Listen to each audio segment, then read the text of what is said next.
Hello students, welcome to the online classes of Human Resource Management.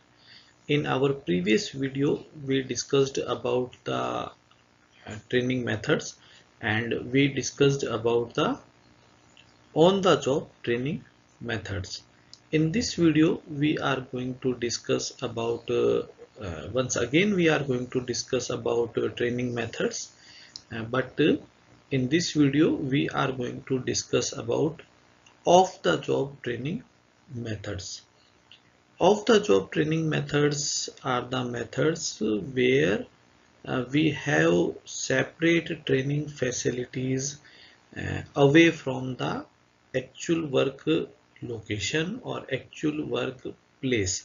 That means जो भी trainees होंगे उनको जो वर्क प्लेस है या जहां उनको काम करना है वो उनसे दूर कहीं किसी ट्रेनिंग सेंटर पे या किसी क्लासरूम में या किसी होटल में जहाँ पे भी हमने ऑर्गेनाइज की है वहाँ पे उनको जाना पड़ेगा और वहाँ उनको ट्रेनिंग फैसिलिटीज प्रोवाइड की जाएंगी.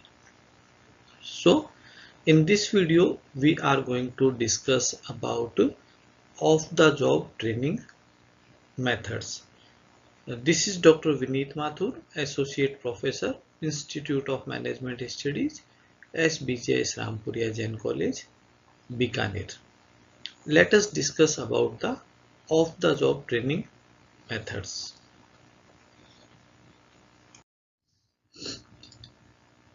These are different of the job training methods available और जो पॉपुलर मेथड्स हैं of the job training method के वो ये मेथड्स हैं. लाइक सबसे पहले है अपना classroom lectures and we all know about the classroom lectures क्योंकि अपना जो स्कूल एजुकेशन है और जो क्लासरूम कॉलेज एजुकेशन है वो सब क्लासरूम बेस्ड लेक्चर मेथड पे होता है. Then we have the multimedia learning, or we can say web-based interactive learning. Then we have role plays. Then we have simulations. We have vestibule training method. We have case study training method. We have business games. We have in-basket training. We have virtual reality. We have conferences and lastly we have the sensitivity training. These are off the job training methods, and now we are going to discuss about these training methods and their advantage and disadvantage of these methods.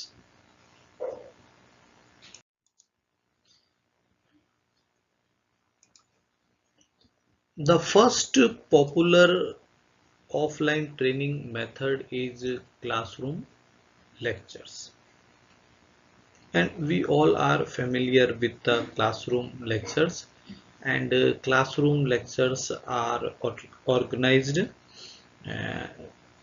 maybe at some training center or maybe a place which is hired by the company. It may be a hotel or a conference room जहाँ पे कि कोई trainer आके और trainees के लिए classroom lectures ले लेगा.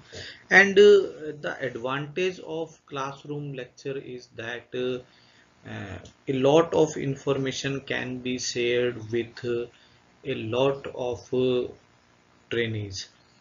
For example, normally 35, 50 और 60 ट्रेनीज जो हैं वो आराम से एक हॉल के अंदर जो है क्लासरूम अटेंड कर सकते हैं जहाँ पे एक सिंगल ट्रेनर उनके साथ में बहुत सारी इंफॉर्मेशन शेयर कर सकता है. That is one of the biggest advantage of classroom teaching method.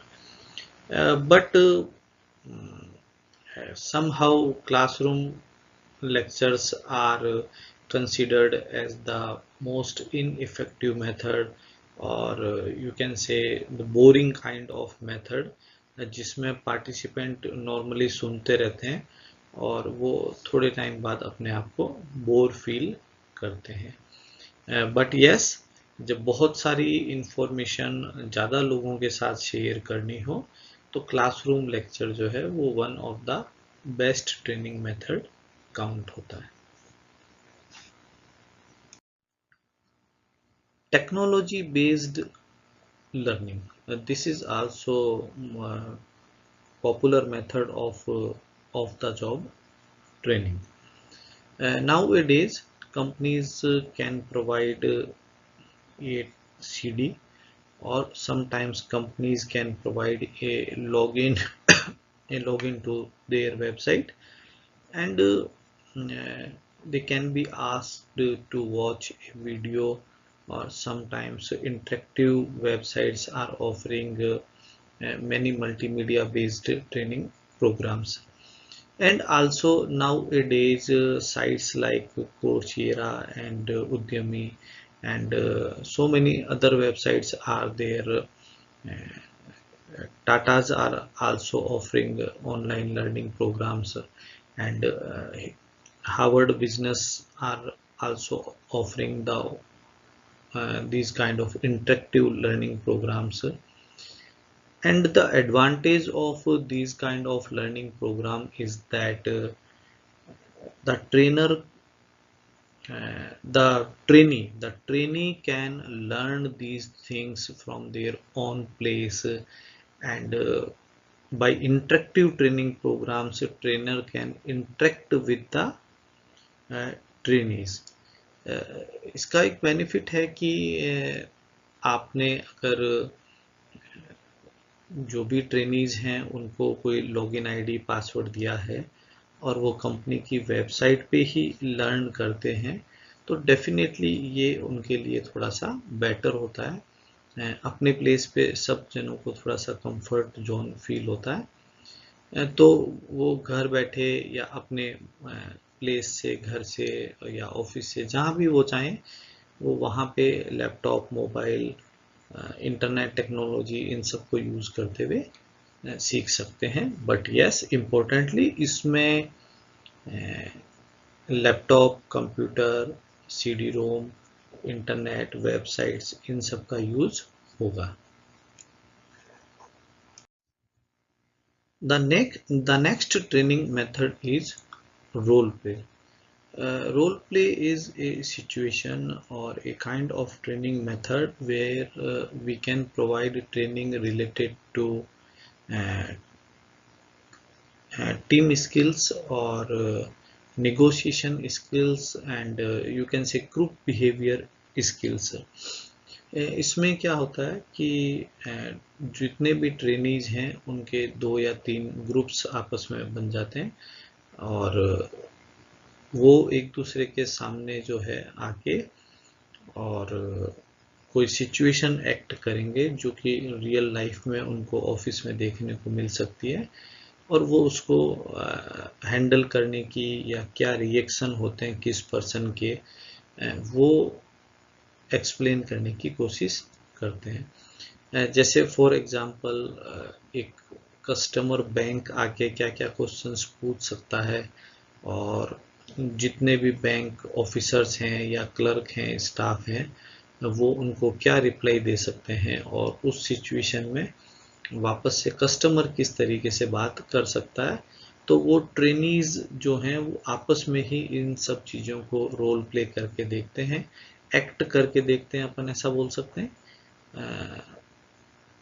But इसका एक डिसएडवांटेज ये है कि so many times few trainees are not good at acting.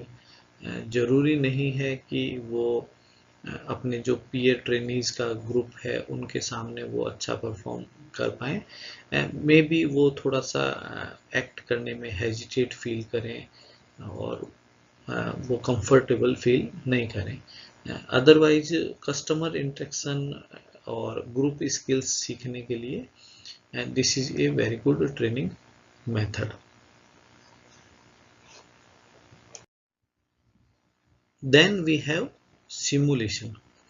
Simulation means creating or creating such environment that is very much similar to the real life situations. That means imitating the real work experience is simulation, and this kind of methods are mostly used by the military and the disaster management services. Sometimes अपन लोगों ने एक word सुना होता है, that is mock drill. Mock drill, mock drills भी वही है, जैसे सपोज जहाँ कहीं पे भी आर्मी एरिया होता है या फायर ब्रिगेड सर्विसेज होती हैं, वो एक डमी बिल्डिंग के अंदर जो है वो आग लगा के और ऐसी सिचुएशन क्रिएट करते हैं कि एक दो लोग अगर घायल हो गए हैं तो उनको किस तरह से स्ट्रेचर पे उठाएंगे, उनको लेके भागना और एम्बुलेंसेस को बुलाना, और जो भी इंसिडेंट की लोकेशन है वहाँ से हॉस्पिटल अपन कितनी देर में पहुँच सकते हैं in the real life situation जब ट्रैफिक भी होगा।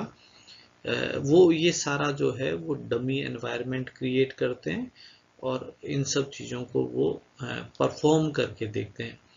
एक्चुअल में कोई बंदा जो है, कोई पर्सन जो है वो लेट जाएगा और फिर दो पर्सन उसको उठा के और एम्बुलेंस में रखेंगे, और फिर एम्बुलेंस जो है वो हॉस्पिटल तक का जो रास्ता है वो ट्रैवल करेगी। तो इस तरह की सिचुएशंस के अंदर जो है वो एक रियल ड्रिल होती है कि भाई कैसा कितना टाइम लगेगा अगर कभी ऐसा फेस करना पड़ जाता है, कौन कौन से ट्रैफिक पॉइंट्स हैं, हम उनको कैसे हैंडल कर सकते हैं, या फिर 2 मंजिल 3 मंजिल 4 मंजिल कोई बिल्डिंग है तो वहाँ पे आग लगने पे कैसे लोग वहाँ से जो है वो एस्केप हो सकते हैं। तो इस तरह की जो सिचुएशन को अपन इमिटेट करके एक रियल वर्क एक्सपीरियंस बनाने की कोशिश करते हैं, that is simulation. The next training method is vestibule training. Vestibule training method में एक डमी एनवायरनमेंट क्रिएट किया जाता है, जैसे जो एक्चुअल वर्क प्लेस है उससे थोड़ा सा दूर एक डमी हॉल जिसमें बहुत ही सिमिलर मशीन्स असेंबल होती हैं जो एक्चुअल लोकेशन पे प्लांट पे मशीन्स है वैसी ही मशीन्स अवेलेबल रहती है, जहाँ पे कोई भी जो है ट्रेनिंग कर सकता है और वहाँ पे वो मशीन्स चलानी सीख सकता है, और वो बहुत ही रियल लाइफ सिचुएशन जैसी मशीन्स होती हैं जिन पे एक्चुअल में उसको बाद में काम करना है। The advantage of this kind of method is that the demo machine is very much similar to the actual machine, and they can learn how to operate those machines. But disadvantage of this kind of training method is, first one is mostly demo machines are quite different from the actual machines. हो सकता है demo machines थोड़ी सी पुरानी हो और उनकी technology और उनके चलने का स्टाइल जो रियल मशीन्स हैं प्लांट में उनसे थोड़ा सा डिफरेंट हो, तो ये एक रीज़न रहता है। दूसरा, मोस्टली लोग during the training during the demo जो है वो मोर प्रोडक्टिव और अच्छे से बिहेव करते हैं, वेयर एज वही लोग जब एक्चुअल मशीन्स के ऊपर आते हैं तो वो पीपल थोड़ा सा जो है वो डिफरेंट बिहेव करते हैं, और डेमो मशीन्स में मेंटली थोड़ा सा वर्कर रिलैक्स होते हैं कि यस ये डेमो मशीन्स हैं, अगर यहाँ पे हमसे नहीं चली या फिर कुछ वेस्टेज हुआ तो वो पार्ट ऑफ ट्रेनिंग होगा। बट एक्चुअल में जब वो मशीन्स पे काम कर रहे होते हैं प्लांट के अंदर, तब उनकी परफॉर्मेंस थोड़ी अलग आती है क्योंकि उस समय वेस्टेज और लेस प्रोडक्टिविटी का थोड़ा सा प्रेशर रहता है। So this is about vestibule training method. The next of the job training method is case study method. Case study method में क्या होता है कि किसी कंपनी ने कुछ सिचुएशन फेस की थी और उसको किस तरीके से उन्होंने हैंडल किया, क्या क्या डिसीजंस लिए, और बहुत सारे ऑथर्स लाइक प्रोफेसर्स और समटाइम्स मैनेजर्स जो हैं वो बाद में उन सिचुएशंस को रिटन फॉर्म में लिख देते हैं. तो that is a case study. And sometimes different teachers and authors जो हैं वो हाइपोथेटिकल केस भी लिखते हैं कि सपोज ऐसा हो तो क्या उस पर डिसीजन लिया जा सकता है. तो नॉर्मली केस के अंदर we need to identify the problem and we need to discuss about the various possible solutions क्या हो सकते हैं and advantage and disadvantage of different alternative solutions. And these kind of training method is very much useful for the decision making abilities and for the problem analysis abilities. And cases may be real life cases or maybe sometimes hypothetical cases.